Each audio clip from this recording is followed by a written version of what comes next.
মনে রাখো, ফিলিস্তিনের ভূখণ্ড কোন চারক সন্তানদের জন্য 1 ইঞ্চি গোটা পৃথিবীর মুসলমানরা ছেড়ে দিতে রাজি নাই।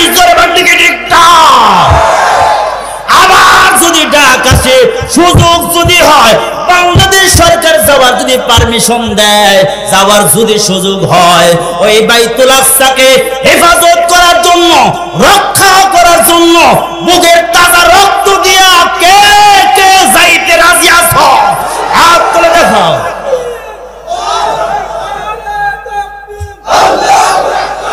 আল্লাহ পাক কবুল করেন, বলেন আমিন। আল্লাহ রাসূলকে বলেন, আপনি ভয় করেন না, আপনার পরবর্তী জীবন থেকে খালি ভালো আর ভালো। আল্লাহ তাআলা আর মুফাসসিরিন কিরাম একটা ব্যাখ্যা করছেন, মাক্কি জীবন থেকে মাদানী জীবন আপনার ভালো। মদিনায় যায় দেখেন না সাহাবারা কেমন ভালোবাসে আপনাকে, সাহাবারা কেমন ভালোবাসে। আর একটা ব্যাখ্যা হইল, আপনার এই দুনিয়ার যত নিয়ামত হলো সব হইল ক্ষণস্থায়ী, সব হইল, আর আপনি আপনার মতো করে নিয়ামত গুলো ভোগ করতেছেন, কিন্তু আখিরাতে নিয়ামত দেব আমি, আর দেব হইল আমি, আমার মতো কইরা দেব।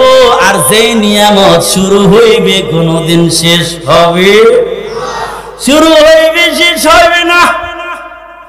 খালি বলতে মনে চায়, আরে ছোট্ট একটা মানুষের সর্বশেষ জাহান্নাম থেকে বের হইয়া যাকে জান্নাতটা দিবে, 10 দুনিয়ার সমান একটা জান্নাত। বলেন দেখি, আমাদের আওয়াজ তো এখান থেকে কাশেমপুরি শুনবেন, আমি 1 কিলোমিটার দূরে শুনবেন, তাহলে আওয়াজ দিব কি আপনি? কাজের লোকের খাদেম কোথাও তো থাকবো, আওয়াজ দিব কি আপনি? আল্লাহ বলেন মাইক লাগবো না, এই মোবাইল লাগে, মোবাইলও লাগবো না। এক পাশ থেকে আওয়াজ দেবে, অন্য পাশে ইথারের মাধ্যমে আল্লাহ তাআলা সমতলে সব জায়গায় আওয়াজ পৌঁছে দিবে। আল্লাহ তাআলা এমন পাওয়ার দিবে রে, বাংলাদেশের এক জেলায় থেকে আরেক জেলা আমরা দেখি না। আল্লাহ বলেন জানোস নি, সামিউন বাসীর, এমন দেখা দেখি রে, সমুদ্রের উপরে যা কিছু ঘটে তা যেমন দেখি, সমুদ্রের আটলান্টিক মহাসাগরের নিচে যা ঘটে তাও একইভাবে দেখি, একইভাবে শুনি। দোস্ত, কথা লম্বা করার সুযোগ নাই। আল্লাহ তাআলা জেনে দেন পরকাল আপনার জন্য, ওয়ালাল আখিরাতু খায়রুল লাকা মিনাল উলা। আমার ভাইরা, 4 নম্বর আয়াতের মধ্যে আল্লাহ তাআলা বলেন, এ নবী, আপনাকে পরকাল দেব, যেই পরকাল আপনার জন্য কল্যাণ বয়ে নিয়ে আসবে। আল্লাহ তাআলা জানাতেন, বলেন সাউফায়ুতিকা রাব্বুকা ফাতারদা, আপনাকে এত দেওয়া দেবে, আমি এমন দেওয়া দেব, আপনি সন্তুষ্ট না হয়ে পারবেনই না। সঙ্গে সঙ্গে ওই সময় আল্লাহ রাসূল বলেন, কখনো আমি রাজি হব না যদি একজন আমার উম্মত জাহান্নামে থাকে, একজন উম্মত জাহান্নামে থাকা পর্যন্ত আমি সন্তুষ্ট হব। আল্লাহু আকবার। আলাম ইয়াজিদকা ইয়াতীমা ফাআওয়া। হে নবী, আপনাকে কি আমি ইয়াতীম অবস্থায় পাই নাই? আমি ইয়াতীম বানাইয়া বিশ্ব ইয়াতীম বানাইছি, আপনি জানেন না? বিশ্ব ইয়াতীম কেন বানাইলাম? এই জন্য বানাইলাম রে, যাতে করে দুঃখী লোকের তুমি মর্ম বোঝো, ব্যথা তুমি বোঝো।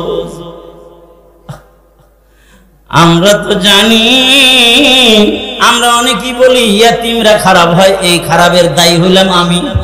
কেন? ওর বাবা না, ওরে দেখার মতো দেখভাল করার কেউ নাই, সমাজে কেউ তার খবর নেয় না।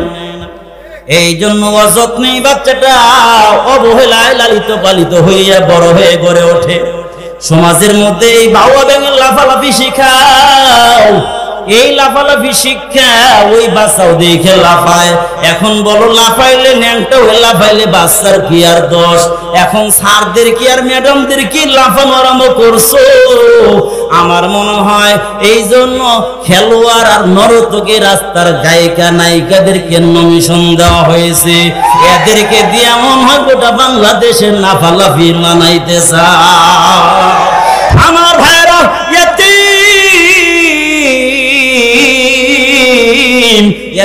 মাথায় যদি হাত বুলিয়ে দাও, আল্লাহ রাসূল বলেন যতগুলো হাতের নিচে যতগুলো লোম পড়বে, আর মাথার পশমগুলো পড়বে, চুলগুলো পড়বে, ততগুলো সওয়াব ও আব্দুল্লাহ তোমার আমলনামায় লেখা হবে।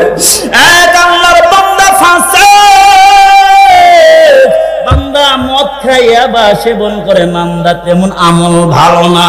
সকালবেলা নাস্তা করে বের হইছে, হুন্ডাটা হাত ব্রেক করেছে, দেখে একটা বাচ্চা রাস্তার পাশে বসে বসে কান্দে, গায়ের মধ্যে জামা নাই, আর পরনে ছোট্ট একটা শর্ট প্যান্টটাও ছিঁড়া, ছোট্ট বাচ্চা কান্দে।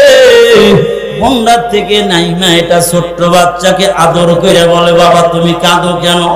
ছোট্ট বাচ্চা আর একটু আদর পাইয়া দিলটাও গলে গেছে, বাবার কথা মনে পড়ে গেছে, চোখের পানিটা ছেড়ে দিয়ে জোর জোর করে কাঁদতেছে, আর বলে চাচা ছোট্টবেলায় বাবা হারাইছি, একজন থাপ্পড় মারে, চর মারে, কিন্তু আমার পেটে খাবার আছে কিনা কেউ তো জিজ্ঞেস করে। আমার দেখেন একটা জামা নাই, শীতের মধ্যে পরার মতো ভালো প্যান্ট, ভালো বস্ত্র নাই, কিন্তু কেউ তো আমার খোঁজ নেয় না। কিন্তু ধমক দেয় যেখানে বসি, একটু দোকানের সামনে বসলে দোকান থেকে উঠে দেয় ধমক। আমার নাই বলতে কেউ না, বাইরা বানানো কথা না। আল্লামা যাহাবী রাহমাতুল্লাহ আলাইহি কাবারাত নামক কিতাবের মধ্যে ওয়াকিয়াটা তুলে ধরেছে। আমার ভাইরা তখন চোখের পানি জোর জোর করে দিয়ে কান্দে। ওই হুন্ডাওয়ালা বড় লোক ওই ছোট্ট বাচ্চার মাথায় হাত দিয়ে নিজেও কান্না করতেছে, হায় রে বাচ্চার কেউ তো খোঁজে রে, চলো বাবা তুমি আমার হুন্ডার পিছে চলো, আমার বাড়িতে চলো। ছোট্ট বাচ্চাদের হুন্ডা নিয়ে উঠাইয়া বাড়িতে নিয়ে সুন্দরভাবে গোসল করাইয়া একসঙ্গে বইসা আবার খাবার খাইছে। খাবারটা খাওয়ায় আর বলে তোমার কোনো দুঃখ নাই, তোমার কি দরকার বাবা বলো দেখি। আমার ভাই তখন ছোট্ট বাচ্চা মিটি মিটি হাসে খাবার পাইয়া এবার বলে চাচা কি তাই দিবেন? আমি যা চাইব। এবার বলে হ্যাঁ তুমি যা চাইবা তাই দেব। বলো একটা প্যান্ট দরকার, একটা জামা দরকার। ওয়ার্ডরোবের মধ্যে জামার অভাব নাই, কিন্তু দেখবেন হাজার লোক জামার অভাবে মরে, আছে কি নাই? অনেক লোক আছে শাড়ি নাই, কিন্তু তোমার স্ত্রীর 20টা শাড়ি স্টকে থেকে যায়। তুমি যখন মারা যাও সন্তানরা দেখে মায়ের 20টা শাড়ি ছিল, হাই না ফরমান। আহারে এই হুন্ডাওয়ালা খাওয়াইয়া মুখে হাসি ফুটাইয়া রাত্রিতে শুয়ে পড়েছে। এমন সময় দেখে কিয়ামত কায়েম হয়ে যাইতেছে, স্বপ্নের মধ্যে দেখে কিয়ামত কায়েম হয়ে যাইতেছে। আল্লাহর ফেরেশতারা এসে এবার হ্যান্ডকাফ লাগাইয়া দিছে। খুদুহু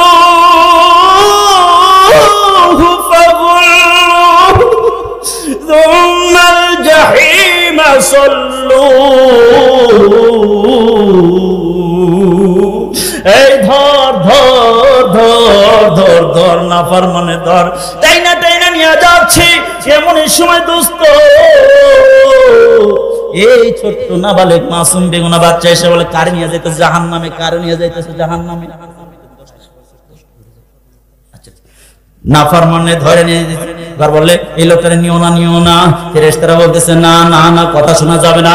আল্লাহ তাআলা গায়ে থেকে আওয়াজ দেয়, শোনা যায়। ফেরেশতারা আর সামনে একটু আগায়ও না, আমার এই মাসুম বেগুনা বান্দারে ও ইহসান করছে, এই জন্য তো একটু অনুনয় বিনয় করতেছে।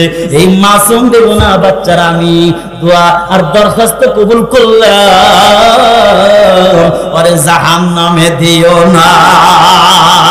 এই জন্য এই আল্লাহর মেহমানরা এই মাদ্রাসায় লেখাপড়া করে। অনেক গরিবরাও আছে, হুজুর বললেন। যাই হোক, গরিব ধনী মিলে সবাই আছে পড়ে। এই জন্য এই মাহফিলের জন্য, এই মাদ্রাসার জন্য যে যা পারেন সহযোগিতা করার দরকার আছে না নাই? আলেমদের সাথে, মাহফিলের সাথে, মাদ্রাসার সাথে কে কে থাকতে রাজি আছে? হাত তুলে দেখাই। আল্লাহ পাক কবুল করে বলে আমিন। আমার ভাইরা এখানে 10,000 20,000 দেওয়ার মতো লোক আছে। 10,000 ও 20,000 দেব, 5,000 দেব, 1,000 দেব, 500 দেব, 100 দেব, 10 দেব, দেব না? এই জন্য কোন ভাই আছেন এতগুলো লোক এই শিল্প এলাকা, অনেক ধনী এলাকা, আমি তো থাকি কাশিমপুরে থাকি, আমি তো জানি কাশিমপুরে বাড়ি, আমি তো জানি এলাকা অনেক ধনী ধনী লোক আছে, অনেক ভাইরা আছেন 20,000 টাকা দেওয়াটা কঠিন ব্যাপার। কিন্তু আপনি 20,000 টাকা 1 লাখ টাকা আপনার জন্য বিভিন্ন টেস্টে খরচ করতেছেন, বিভিন্ন অসুখে খরচ করতেছেন, ওই জায়গায় খরচ করেন ঠিক আছে, তার আগে এই মাদ্রাসায় খরচ করেন, ইনশাআল্লাহ আল্লাহ পাক সদকাত তারুদ্দুল বালা বালা মুসিবত সবকিছু ধুয়ে মুছে পরিষ্কার করে দিবে। এই জন্য কই আছেন 20,000 টাকা একজন দেখতে চাই, 10,000 টাকা দেখতে চাই, কোন কোন ভাই আছেন? আমি বাইদা এরকম